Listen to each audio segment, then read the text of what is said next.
Good morning. It is my pleasure to welcome you to the 2021 Warschaw Conference at the USC Dornsife Center for the Political Future. The Warschaw Conferences and lecture series have become signature events at Dornsife, and I'd like to start with a huge thank you to Hope Warschaw for her generous support. And we wouldn't be here today if it weren't for the leadership of the center's co-directors, Bob Shrum and Mike Murphy. These renowned political strategists and their terrific team continue to bring us thoughtful, engaging, and provocative events that are at the heart of our Academy in the Public Square initiative, designed to bring university expertise to bear on critical societal issues. Our Center for the Political Future brings together a wide range of experts, both from inside and outside academia, with political leaders from both sides of the aisle. We have had nearly 40,000 people watch events during the new Zoom era. And since the start of 2020, we've had hundreds of thousands of engagements with our Center for the Political Future, social media, and website. It is clear that people are craving this kind of political conversation, one that starts with an agreement to honor a set of nonpartisan facts and to treat each other with decency and respect. Today's event, the Year of Politicking Dangerously, will look at Joe Biden's first year as president from a number of different perspectives. It will look at the extraordinary events of 2021, as well as how the more routine business of governing is going, both nationally and on the global stage. And of course, we will begin our prognosticating about the midterms coming just a year from now.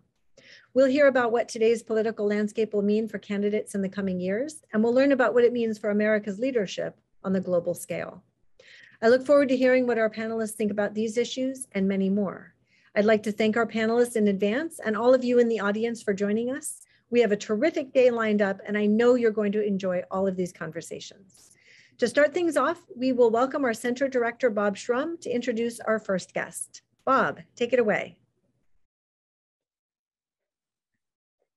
Hi, I'm Bob Shrum, Director of the Center for the Political Future at USC Dornsife, and we're going to kick off today's Warschaw Conference with a conversation with Dr. Lawrence H. Summers, the Charles W. Eliot University professor at Harvard, the president emeritus of Harvard, one of the world's leading economists. He was 71st Secretary of the Treasury during the Clinton administration, where he was the only Treasury Secretary in the last half century to leave office with a national budget in surplus. He also served as director of the White House National Economic Council in the Obama administration and the chief economist of the World Bank. I've known Larry for almost 50 years, and I'm very grateful he agreed to be with us today. So Larry, let me start with this question. You were an early critic of President Biden's COVID-19 economic stimulus package, and I don't think it was an easy thing for you to do, but you described it as the least responsible macroeconomic policy we've had in the last 40 years, with employment rising and growth again accelerating, but inflation also persistently high. Do you stand by that judgment? I think it was a real mistake. I think that the impulses were all completely correct, and there have been some important benefits in terms of higher economic growth and in terms of lots of people who've been able to come back to work. But my prediction was that we were just throwing too much money at the economy, given what the economy's capacity was going to be, and that was going to translate into inflation. And Bob, when I was an undergraduate in college and you were a wise man already involved extensively in politics, you taught me about the toxic political consequences of inflation, and that was what I was fearful of, that when inflation accelerates, people see it as a sign that government doesn't have things under control. People exaggerate what it really means for their standard of living because they give themselves credit for every bit of wage increase, and they see inflation as robbing them of purchasing power. And I was fearful that there would be a dynamic of that kind. And I thought with respect to inflation, managing the psychology was really important, and that we were making the kinds of mistakes that got made in the 1960s when people felt really strong urges for spending, and they convinced themselves that it would be okay in terms of inflation. And that view often can turn out to be wrong, and I think it has in this case. Did we overlearn the lessons of 2008, 2009? Is that what happened here? That's some of what happened. In 2008, 2009, the stimulus in retrospect was too small. Many people blame me for that. I don't think that's fair. My advice at the time was to spend as much as we could get through the Congress quickly, but we had to get something through the Congress quickly. And the political people made a judgment as to how much that would be. And I think their judgment was probably correct, given how narrow the margin is. But in any event, from an economic point of view, it would have been better if we'd had more fiscal stimulus then. But here's the key point. It might have been better to have 50% more stimulus then. It might have been better to have twice as much stimulus then. If you measure the stimulus in 2021 relative to the GDP gap, relative to the problem, it was 5 to 10 times as large as what we did in 2008, 2009. And there's no one who looks back at 2009 and says we should have done 10 times as much or even 5 times as much. So yes, I think we did overlearn that lesson. I think it's probably less that we did the wrong economic calculation than that we decided we didn't need to do a macroeconomic calculation. We had to do a certain set of tax benefits because of the Georgia senatorial election. We had to do a certain amount of this because of relations with the state and local governments. And we had to do a certain amount of the other thing because it had been promised in a campaign. And we had to do a certain amount of the other thing because it was a key congressional imperative. And we sort of added all that up and decided we just had to do it. And the problem was, from the point of view of the macroeconomy, it didn't work that well. So what do you say to administration and some Fed officials who contend that the inflation we're seeing is transitory? It's not due to fiscal policy, but to a tight labor market and supply chain issues. And beyond that, what would you do now to deal with the inflation problem? So there are two parts of that. First, I try politely to remind them that they said inflation would be 2% during 2021. Then they said in the summer that inflation would be over by fall. Then they said in the early fall that inflation would be over by early next year. And now they're saying that it's going to be over by the second half of the year. But the fact that they've been wrong so much should lead them to reconsider their models and their degrees of confidence. Then I say to them why I'm worried that an inflation psychology might be becoming entrenched. You're seeing cost of living allowances come back into labor contracts. You're seeing some really profound things in the housing market where house prices and rents are up almost 20%, most of which hasn't fed into the price index yet, but housing's 40% of the core consumer price index. Then I say to them that the inflation, which had seemed narrowly confined to used cars and a few other products, is now there in beef. It's now there in basic services, almost whatever you look at. You actually have businesses saying to their suppliers, look, I'm happy to pay more if you can assure me of reliability. Well, when you've got people asking for price increases, you're probably not looking at an inflation situation that's about to get better of its own accord very quickly. So I think there's a lot of evidence that inflation's being entrenched. What should happen?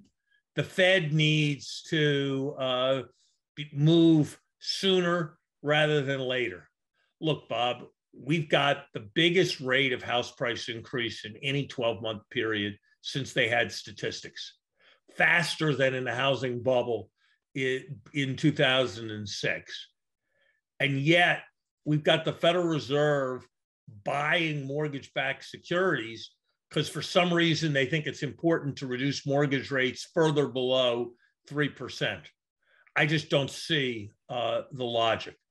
I also think that, and I recognize how painful it is given the many trade-offs, we've asked OPEC to produce more oil. How about producing more oil here? Is this really the right time for a major initiative against fracking? I'm not sure. I'm not sure that it really is the right thing. And so I think we need to look at all of our policies through the prism of what they mean for prices. Look, our tariffs are raising prices.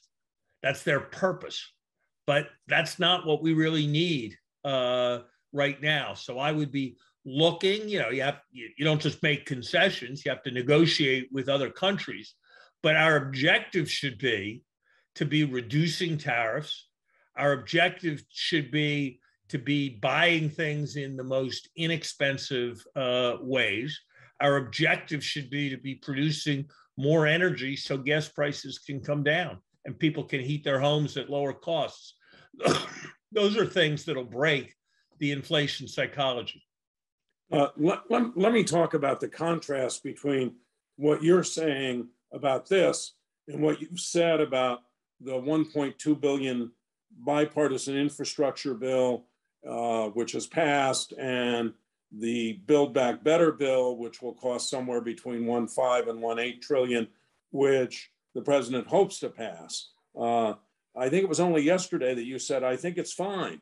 The 10 years of the two spending bills together are A, less than a year of what they did last spring, and B, unlike what they did last spring, are paid for by tax increases.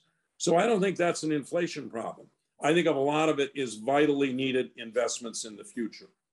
Why do you think there's such strong partisan opposition to the two bills? And has the administration failed to message them correctly because the media are focusing on the price tags and not the specific elements of the bills?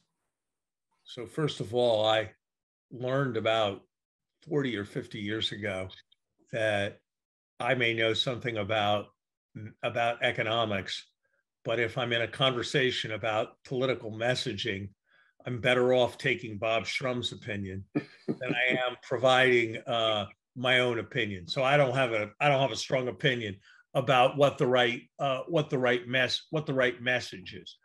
I think that there's partisan opposition about this because there's partisan opposition about almost everything in today's America.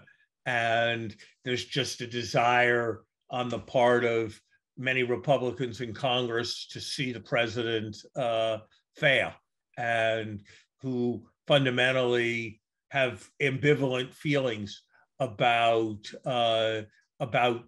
success. There are also differences in a philosophy about how much the government should do. I think in all kinds of areas, Bob, that we need to have a kind of philosophy of both and rather than either or. Look, I think Democrats are right that we need to spend much more money on infrastructure. I think Republicans are right that we can find ways of involving the private sector more, that we need to hire people as efficiently as possible, that we need to not spend 5 or 10 years on environmental siting. I think when it comes to issues around education, Democrats are right that they want to infuse more resources into the system. Republicans often are right that we need higher standards. We need to make sure we curb administrative bloat, and that we focus on the most important parts of the material. So I think there's polarization on both sides that we would usefully get past. I do think, and this is something I learned from you, people know about their lives. People don't know bipartisan bill from reconciliation bill, from filibuster, from green slip, from override veto, from trillion-dollar price tags versus billion-dollar price tags. People know about what the price of gasoline is. People know about whether their house is more expensive.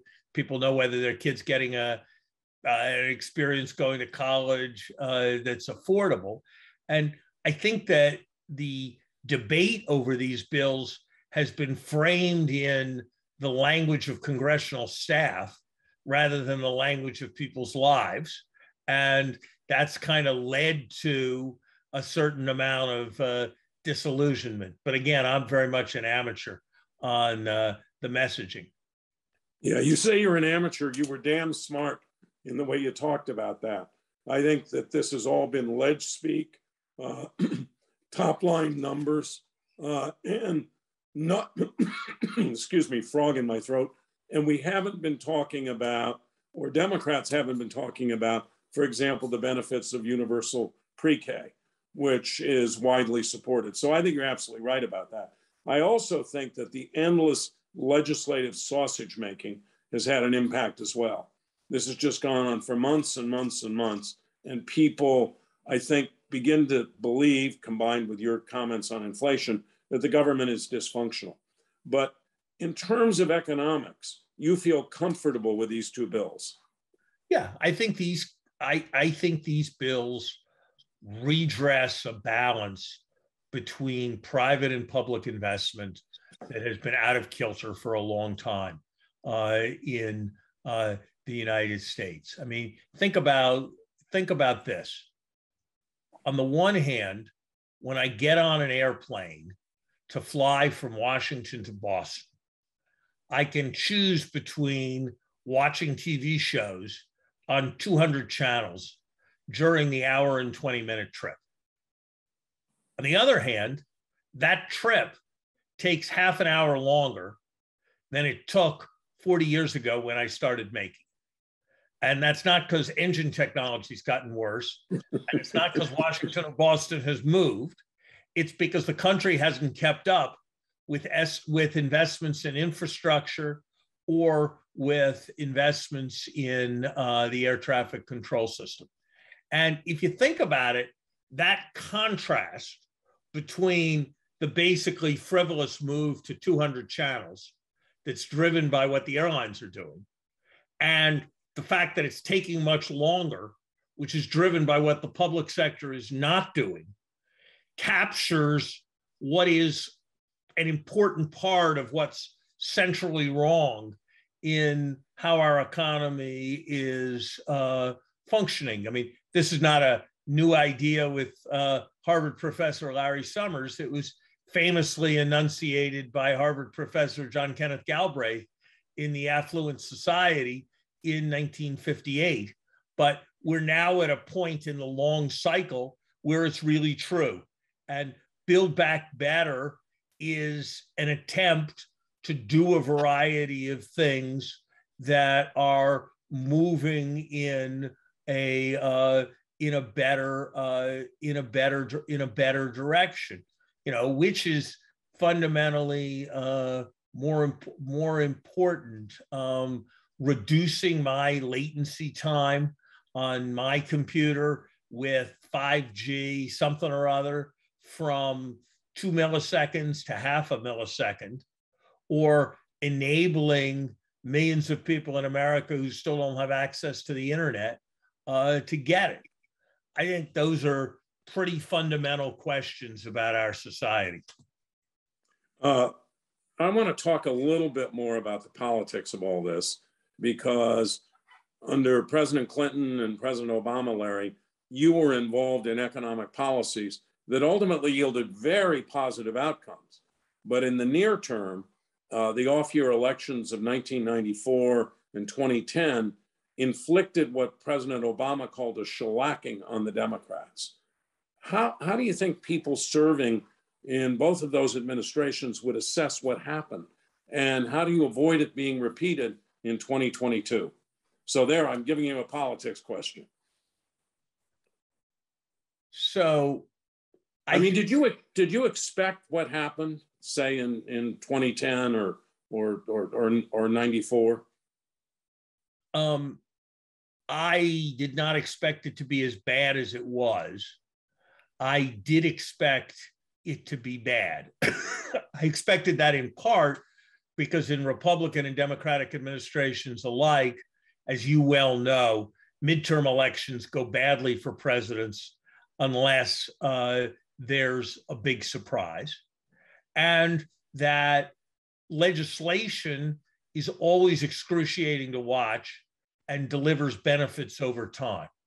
So I think that there is an argument that the shellackings in 94 and in 2000 and whatever it was, 2010, are part of a process that led to the strong re-elections in 1996 and in 2012.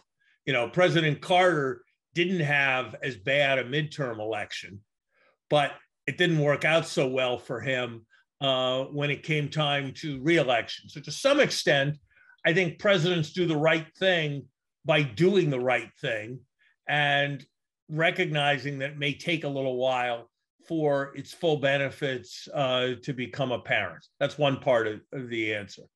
I think the second part of the answer is you do have to make it real for people.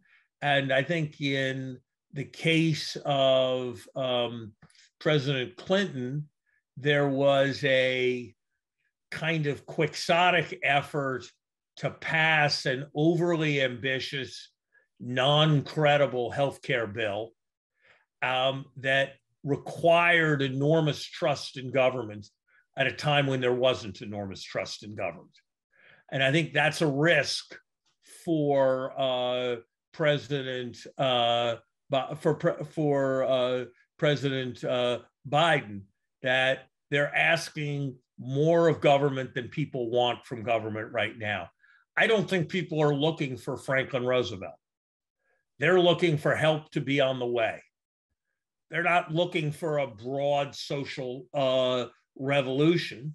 And I think if there's an attempt made and it's portrayed as an attempt to give them a broad social revolution, they will reject it. They're looking for a respite from the insanity of Donald Trump. They're looking for a help with their kids. They're looking for help, a sense that the planet's not going to melt. They're looking for affordable healthcare to which they can get access. They're looking to get their normal lives back after COVID, and they want to see a government that wants to show them that, not a government that wants to pursue a kind of elite intellectual agenda of social transformation. And I think in different ways, the sense that what they were being offered was an elite agenda of social transformation was the source of the Clinton administration because of healthcare, and the Obama administration because of styles, central problem in the midterm elections. And so my advice is help is on the way is the right theme. Social transformation is the wrong theme. We seem to be having a faster recovery than we did in 2008. Why is that? Is it policy or is it the nature of the two crises? Both. I think it's heavily that everybody had to stay home, and that led to a catastrophic decline. And now people can go out, and so there's a rapid recovery. It's like one is a more classic business cycle. The other is what happens after the hurricane.